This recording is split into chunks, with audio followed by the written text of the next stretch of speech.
Welcome to Hub-Bub, the People's Podcast, where we engage our citizens and investors with the activities of the Planning and Code Administration and encourage everyone to contribute to Hagerstown's growth. All right, so here we are, episode 31 of the Hub-Bub Podcast. Thank you all for joining us today. It's the first episode of the new year, and as you can see, we have a new co-host for the time being. This is Neighborhood Services Manager, Paul Folk. How are you doing today? Oh, doing all right. Thanks for having me here. I hope I can fill Sean's shoes here. But yeah, sad to see Sean go, but we're on to a new year of the podcast, and I'm looking forward to it. So let's jump on into today's topic. And this year it can be a nuisance to some people because over the holidays there's tasks that are to be done, cleaned up from the holidays and before the winter weather sets in, which creates tasks such as shoveling snow, as we discussed in our latest podcast. So this time of year, it gives a little bit more to do around the house that they may not even be aware of. Yeah, you're right. You're mentioning stuff about nuisances, and that is what actually today's episode is about, is nuisances. More specifically, nuisance abatements, but nuisances can be this time of year just like getting that live tree out of your house and needles are everywhere. So those things can be nuisances, but we're talking about nuisance abatements. So what is actually a nuisance abatement? And a nuisance abatement is a term used by building, fire, zoning, and property maintenance inspectors to improve the quality of life and resolve life safety issues within neighborhoods. These ordinances give the local government the authority to resolve quality of life issues and safety issues without having actually to obtain court authority. So it's allowing them to react very quickly to a situation to resolve anything that's in a neighborhood. Now, who actually determines what a nuisance is? That can always be, determined by the local citizens sometimes for what they feel what is a nuisance, but it's actually how the ordinances and laws that are passed or what actually determines what a nuisance is in the ordinance. Things can be declared such as, high weeds, sanitation items, vehicles, graffiti, structures, and the list can go on. It's just on what a local jurisdiction wants to deem as a nuisance. Always check with your local jurisdiction to understand, what is deemed a nuisance in your area. Yeah, and that's a lot of great information there. These terms get thrown around. We use them all the time, but the general public may not understand what those mean. And one of the first things you might be asking is, don't I have a say in the matter as a citizen that's affected by one of these laws? And the answer is yes, you really do. These laws have a due process, meaning that there are legal rights owed to you as the affected person. And before we discuss these types of laws, let's touch on the legal aspect of these laws. We just mentioned due process. These laws fall under the procedural due process, meaning the affected person must be given notice, an opportunity to be heard, and a decision made by a neutral decision maker. As we mention often on these episodes, discuss these items with your local jurisdictions, or in this case, an attorney, if you want to understand your rights. We are clearly not attorneys here. Each jurisdiction varies on how the due process is achieved, and we could spend several podcasts on the different processes across the country, but we're not going to do that today. Here's what we do in Hagerstown. When a nuisance has been declared, a sworn inspector will issue a notice of abatement or abatement notice. The notice will be posted at the property in violation. It will be mailed first-class mail to the last known address for the owner. And we use the tax records with the state of Maryland to find these addresses. There is a deadline to correct the nuisance violation. This can vary between 1 day to 10 days. It just depends on the level of nuisance. The notice issued gives the owner the opportunity to appeal the notice to the Board of Code Appeals. This is a citizenry board made up of a licensed architect, licensed engineer, experienced in fire prevention or life safety, an attorney, and a licensed electrician, plumber, or contractor. And if an appeal is filed from a notice, a hearing will be scheduled to hear the facts of the violation. The board will then make a decision. The property owner and city will follow that ruling. Not every notice has a hearing, and if no appeal of the notice is filed, the city will follow the terms of the ordinance. This could mean the removal of items from the property or mowing of the lawn. The city will then bill for these services, and if the bill is not paid within an established timeline, the fees will be liened on the property. And as we've already said a couple times within this podcast, make sure you check your local jurisdiction on the appeal process, where you live. Like we always say, we highly recommend taking care of these issues on your own, because it is a pricey bill if the city goes out and does it. It can be. It can be something there. So it's great to know actually now what a nuisance is, and actually the due process that goes along with it, that, so that you kind of understand that people have an opportunity to not always just have to immediately know the government's going to come in and do something. You do have the right to kind of declare certain things are not going to be abated through a process of an appeal through a board. So now, what items can actually be declared as a nuisance? Because we mentioned certain items, but what can actually be declared as a nuisance? Today we're going to narrow the scope down just to 3 specific areas for this particular podcast. And the first one that the ones that we're going to talk about are weeds and sanitation, unclaimed or abandoned vehicles, and graffiti. The first one we're going to talk about is the weeds and sanitation part, high weeds and sanitation. Now, this is one of the most common abatements across the country, where weeds and sanitation can be cleaned up by local jurisdiction through an abatement ordinance. But what does that actually mean? So a local jurisdiction will determine, for example, the height limits for grass in your jurisdiction. Once the grass grows past a certain height, it is then declared a nuisance. I would like to say here in Hagerstown that we actually are able to spot these as soon as the threshold is passed for any high weeds, but that's just not the case. We do rely on our local citizens to help identify these properties with us. Even though we do patrol the areas, we can't always see behind fences or things of that nature. There might not be an alley that goes behind a property. So we do actually look for support from our local citizens to give us help with these. Absolutely. I can't tell you how many times that we've gotten a concern called in at an address, and you go out there and you realize how high the grass has actually gotten, just because you cannot see in all the areas. So we do rely on the citizens, as Paul said. So here in Hagerstown, the nuisance level for grass is 10 inches. And as we said, every jurisdiction is different. Here are a couple other examples around the country. So in Washington County, Maryland, where Hagerstown is, in the county jurisdiction, it's 18 inches. Now, rural areas can have higher nuisance grass levels due to it being in an urban setting. In Baltimore, the largest city in Maryland, the grass height limit is 8 inches. Dallas, Texas has a 12-inch grass height limit. Los Angeles, California, it's the same as Baltimore. Grass is to be no more than 8 inches. This is mainly along the lines as fire hazards, as the fires out in California can be very detrimental. And lastly, in Pittsburgh, the height limit is 6 inches. So they're not messing around out in Pittsburgh, that's for sure. And there are timelines to abate or correct the violation before the jurisdiction steps in to mow the lawn. Here in Hagerstown, we give 7 days to correct the high weeds before we send the contractor in to perform the work. And this is on your first offense during a growing season. If it's your second offense during a growing season, that timeline goes down to 5 days.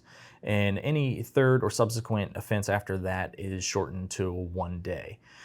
In Hagerstown, we shorten these timelines to protect the quality of life for the neighborhood and provide the response that the neighborhood wants, these conditions be taken care of. And some of these timelines of jurisdictions that we just mentioned, like Washington County, where they had an 18-inch height limit, their time limit is they have to comply within 5 days of the notice or start by the 5th day and be completed by the 10th day. Pittsburgh only gives you 5 days to comply within the notice, and then Los Angeles, they have the right to issue an informal notice prior to a formal notice of abatement, and there's a pre-abatement hearing during that process.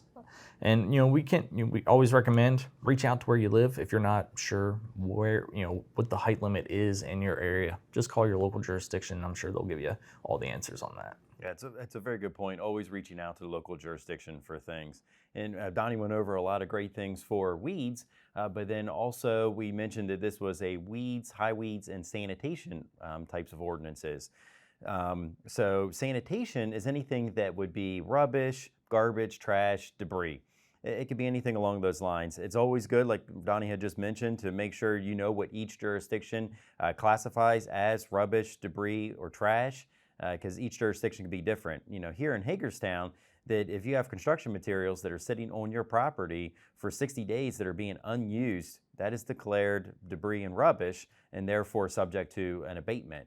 So it's always good to kind of know what local jurisdictions would actually determine what is an item such as rubbish or garbage. Now, if the jurisdiction does abate these things off your property, it's not free. We're not just taking these items away or mowing your lawn just for free. We will bill you for those types of services, and the local jurisdictions do this all across the country. And the fees can vary. They can be a few $100s to thousands of dollars. It could be a very expensive abatement bill. So it's something certainly you wouldn't want to receive just a bill in the mail thinking that the city just took those items away for free for you. It's always good to work with the local inspectors and officials to gain compliance. If someone is working on something and you're like, I just need a little bit more time, certainly always call someone. It's much easier to give an extension on something than it is actually just to go ahead and abate the stuff and deal with a bill after the fact. But if these fees are not paid, you're just thinking, all right, I might not pay these fees because the stuff was taken off my property. I appreciate it, but I'm not going to pay the bill for this. Well, if the bill isn't paid, then the local jurisdiction can lien those fees against the property and then be part of your tax bill then. And then if you don't pay that portion of the tax bill, then it could go to tax sale and be sold at a tax sale, the property could be. So again, it's always very wise and take these things very serious, and we always recommend working with the local jurisdiction if you do have to receive a notice or a bill for this abatement services. Yeah, no doubt about that. It's like I mentioned earlier, it gets pricey if the local jurisdiction comes out and does that work for you. Not to be used as a contractor for those types of services. And I think after the first time, if somebody thinks that way and they get that bill, I think they'll quickly understand. It's a lot more expensive going that route. So that's a lot of good information and definitely something to pay attention to. One of the other commonly abated violations is unclaimed or abandoned vehicles. And we're not talking about vehicles on the street, we're talking about vehicles that are abandoned on private property. These types of vehicles can be items that are collected on properties in the hopes for a future use, or maybe they inherited these vehicles and just don't know what to do with them. They become an attractor of unwanted activities such as drug dealing, a place of refuge for the homeless, prostitution, vehicle theft, and much more. This type of activity deters from the quality of life in neighborhoods. Now, if these vehicles are in a fully enclosed garage, they're not typically a problem. It's when these are parked on an exterior of a property exposed to the elements and many other activities. And that's a real good point. We're not talking about the classic car that you might have stored in your garage that you use occasionally for car shows, or it happens to be a car that you're just storing for to rehab later. That's actually inside of a garage. That is perfectly fine. What we're concerned about, and what these communities are always concerned about, is the ones that are sitting out on the exterior that are subjected to any type of damage and theft and other items. So the ways that some of these jurisdictions have decided to protect areas for this type of activity is by adopting ordinances for nuisance vehicles. It's similar to the weeds and the rubbish the weeds and rubbish violations. The local jurisdiction has established some of the due process for the abating of the items. So it still, as the notice is issued, you have a certain timeline to comply, and then you always have your right to an appeal of the notice. And then after that time, then the notice or the abatement actually occurs from the notice. Each law varies state by state, but in general, the owner of the vehicle is identified along with the owner of the property where the vehicle is parked, and then these are notified for having a vehicle that's been abandoned. It can vary from place to place on actually receives the notice.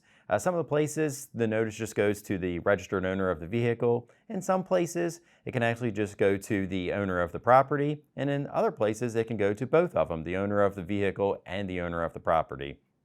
And then, like we said, that there's an established time period for things, and Donnie's going to give us a couple examples of those, that what local jurisdictions can do. And then after a certain time period has elapsed, then the vehicle could be towed. Then the vehicle is then stored for either sale later or being claimed by the local tow agency. So it could just vary depending on the local ordinance. Yeah, so as Paul mentioned, here's some examples from around the country. So in Wacomico County in Maryland, they have a nuisance abandoned vehicle ordinance. They first identify the abandoned or inoperable vehicle. They let the property owner know, and they have 30 days to remove the vehicle. If they fail to remove the vehicle, a tow company can remove the vehicle from the property. The tow yard must store the vehicle for another 30 days before the vehicle's interest rights are waived, and the vehicle can then be sold at a public sale. In Suffolk County, Virginia, they have a similar ordinance, but the timeline is 15 days to comply, and then the vehicle has 15 days to claim the vehicle before all rights are lost. And although this is used on the East Coast in some jurisdictions, on the West Coast, vehicle abatement on private property is very common.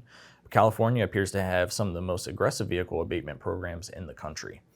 In Hesperia, California, they give a property owner 10 days to remove the vehicle, and then the vehicle is stored for 7 days before the rights are waived. So they're moving right along out in California. These were just some jurisdictions. The city of Hagerstown, we do not have a vehicle abatement program such as the ones listed. We can issue notices for abandoned or inoperable vehicles, which we often do. If the property owner does not remove the vehicle within the set time period, we can issue a civil citation for failure to comply, and then we'll go through the court system to seek to abate that. This process can take months or even up to a year, which can, it makes neighbors, very frustrated that, the city is not fixing these issues or that we don't care. And that's not the case at all. There's a good chance our department will be sharing research with our elected body in the future to address these abandoned vehicles. That's a very good point, Donnie, because as we were doing the research for this podcast and you start seeing how other jurisdictions are to address abandoned vehicles very quickly, you start to think, how could we maybe help Hagerstown with these types of concerns? Because I would say that weeds and sanitation complaints are usually our number one call, and then following up pretty close behind would definitely be vehicles. That is just something that we get a lot of calls about, that people are concerned about how these abandoned vehicles are just attracting nuisance things and not giving the neighborhood a better quality of life. And one of the last things that we had talked about, and we were talking earlier of the different areas we were going to cover, is actually going to be graffiti abatement, which we mentioned that high weeds are one of our highest calls. Vehicles are right behind, and graffiti is right behind those. It is always one of those items we're getting calls about. And graffiti, what is graffiti? That is something that can be determined by local jurisdictions, but it's the defacement of public or private property by scratching, marking, carving, painting, or drawing. Now, I think, we can all agree that there is some very talented graffiti artists out there. I think we can all sit around and agree that and see some really good work that's being done. But if it's on unwanted areas by a property owner that didn't want the graffiti on their property, that's not the type of graffiti that is being desired by the community. So the goal of graffiti abatement programs is to keep the neighborhoods beautiful by removing unwanted graffiti and not going down a path of this broken window theory of where more graffiti just keeps on occurring in an area and it's not being taken off, and it just creates an environment that the neighborhood does not want to enjoy. So graffiti abatement is similar to the weeds and vehicles that we've talked about, that the notices are given, a deadline is established, there's a right to an appeal, and then there's corrective time there's time to take corrective action. Either it's going to be by the property owner or the local jurisdiction. Now, there are other graffiti programs out there, and we're not going to really dive into those today, but this is where you can call into a program coordinator to report graffiti on a property, and then there's a team that goes out and removes the graffiti, either by volunteers or contractors. It was kind of interesting while doing that research for this graffiti abatement to see these programs exist out there. And the cost for the removal can vary from jurisdiction to jurisdiction, because they're not always doing these for free. They might actually bill for it, or you can qualify for different things. And like I mentioned, we're not just really going to kind of discuss these types of programs here. We're going to talk about these ordinances that exist to remove graffiti off of properties in a timely manner so it doesn't create any more graffiti or any more blight in a community. Yeah, and like you said, there's some really good graffiti out there that, it's usually commissioned, for a particular reason. But then there's some terrible stuff out there that looks like my 2-year-old did it, or myself, So it's good to have these programs in existence, as some places around the country already do. In College Park, Maryland, they do have an abatement program for graffiti. A property is identified with graffiti. They'll have an issue or a notice issued to the owner. The property owner then has 14 days to abate the graffiti. If the graffiti is on a residential property, a civil citation is issued, and the jurisdiction seeks court authority to abate the violation. But if the graffiti is on commercial property and not abated within at least 10 days, the jurisdiction can remove the graffiti and bill the property owner for the cost and time of materials. Bills that are not paid are then liened against the property. In Portland, Oregon, they have a very extensive graffiti abatement program. They issue notices just the same as other jurisdictions. They will abate the graffiti from properties, but offer no cost or reduced cost graffiti removal assistance to residents, small businesses, and nonprofit organizations who meet that eligibility. If you do not meet those qualifications for their free or low-cost services, they list contractors a property could work with to remove that graffiti.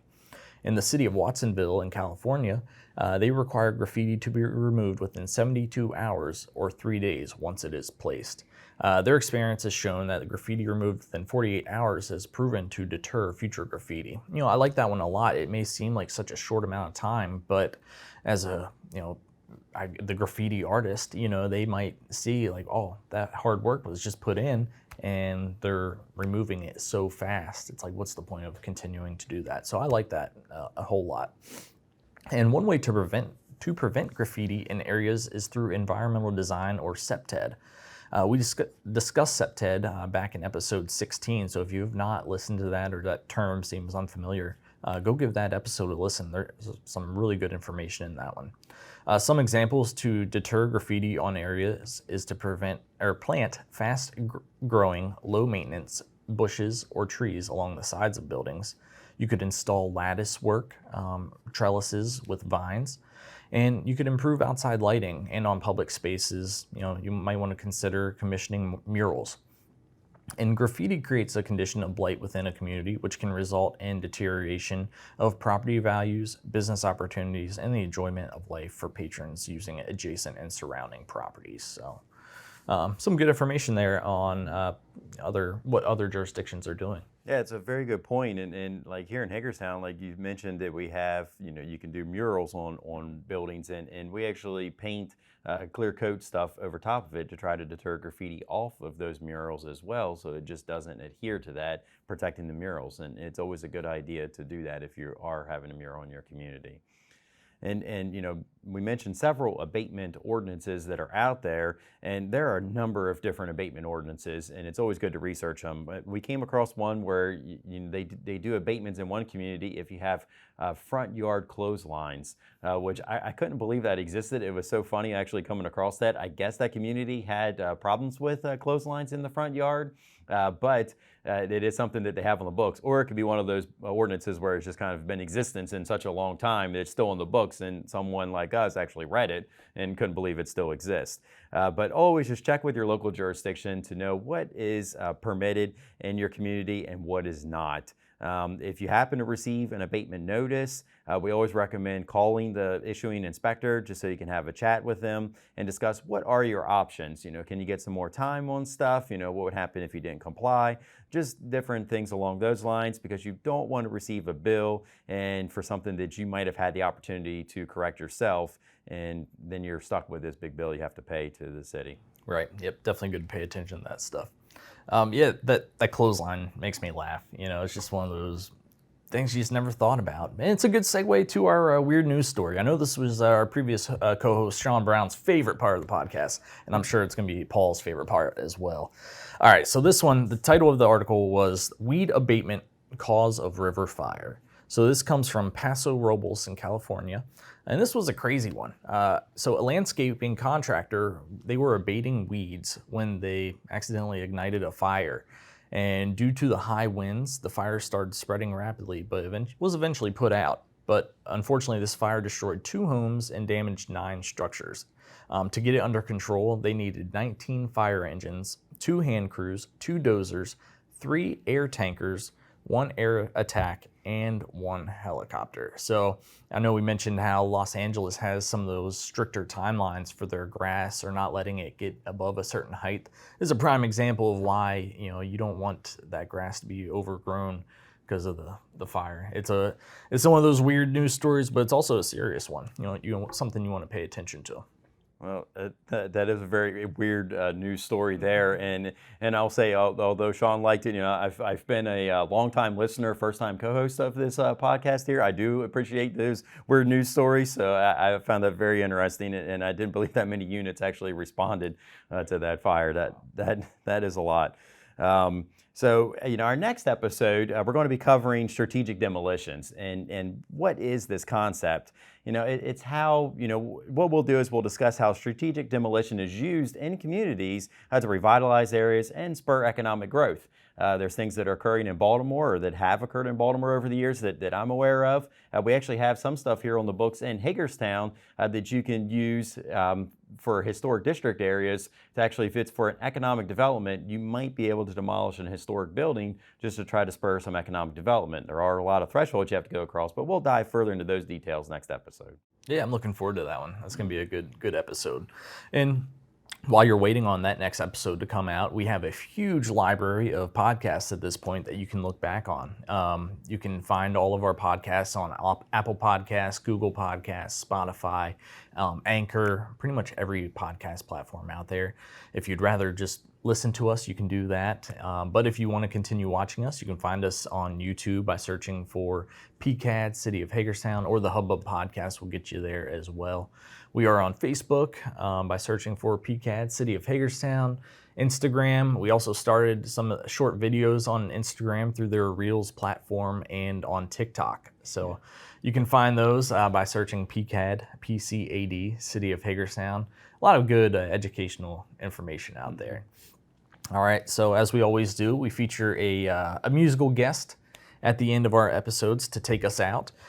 This month we are featuring Fast Eddie and the Slowpokes. So this band consists of Ed Crowley, Dave Sherman, Tam Sullivan, and James Cook. And I heard James Cook's nickname is Cookie, so that's an interesting one. So these guys, they are 2017 semifinalists of the International's Blues Challenge, a 2013 Whammy-nominated Best Blues and Traditional R&B Group. They are a 2-time winner of the DC Blues Society Battle of the Bands in 2016 and 2012. They are 2-time participants in the International Blues Challenge in Memphis. You can find their music on Reverb Nation. They also have a Facebook page, and they're on Twitter by searching Fast Eddie Blues. And you can find them on YouTube as well. Some of the press that has come out about them, they're real pros both on and off the stage. And my favorite one, you will party when they play. So as we take out episode 31 of the Hub-Bub Podcast, we appreciate you tuning in on the new year now, and we look forward to spending 2022 with you. And now let's hear from Fast Eddie and the Slowpokes.